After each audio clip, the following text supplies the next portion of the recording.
Green's உங்களுடைய இறுதி கருத்து என்ன? No comment, simply waste. கருத்து சொல்றது கூட நீங்க லாய்க்கல்ல, சுத்த வேஸ்ட் அப்படின்ற ஒரு கருத்தை அவர் பதிவு பண்ணிருக்காரு. இப்படியே போயிட்டு இருந்துச்சுன்னா அவங்க ரெண்டு பேர்த்தையும் ஒண்ணு அணில வந்து பொறிச்சிருவோம், இலையா வெட்டி போட்டுருவோம். அதனால அமைதியா வந்து அவங்க ஒத்துக்க சொல்லுங்க. 200 ரூபாய் பேமெண்ட் வந்து அவங்க கிரெடிட் ஆயிடும் கூகுள் பேல. ஸோ அடுத்த சின்னவர் தான் என்னோட இளம் பெரியவர். இதை மட்டும் ஒத்துக்க சொல்லுங்க, பேமெண்ட் கிரெடிட் ஆயிடும். உனக்கு வேணா எக்ஸ்ட்ரா வந்து 5 ரூபா போட்டு தரமா? ஆமா அனீஷ், கிரீன்ஸ் ரெண்டு பேரும் ஒத்துக்கோங்களே. அடுத்த பெரியவர் கிரீன்ஸ் என்ன இப்படி மரியாதை இல்லாம போறீங்க? அனீஷ் அனீஷ் நீங்களாவது ஒத்துக்கோங்க, அடுத்த பெரியவர் அவர் தான்றத.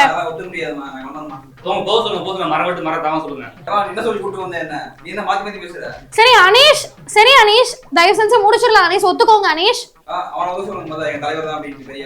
நீங்களாவது ஒத்துக்கோங்க, அடுத்த பெரியவர் அவங்க தலைவர் தான்றத. அதெல்லாம் கண்டிப்பா முடியாது. ஏன்னா வந்து கொள்கையே இல்லாத, கோட்பாடே இல்லாதவங்க. அங்கேயும் புடிச்சுக்கானுங்க, இங்கேயும் புடிச்சுக்கானுங்க. நீங்களாம் வந்து ஒத்துக்க மாட்டேன். அடுத்த சின்னவர் தான் என்னோட இளம் பெரியவர், இளம் பெரியவர், இளம் பெரியவர்.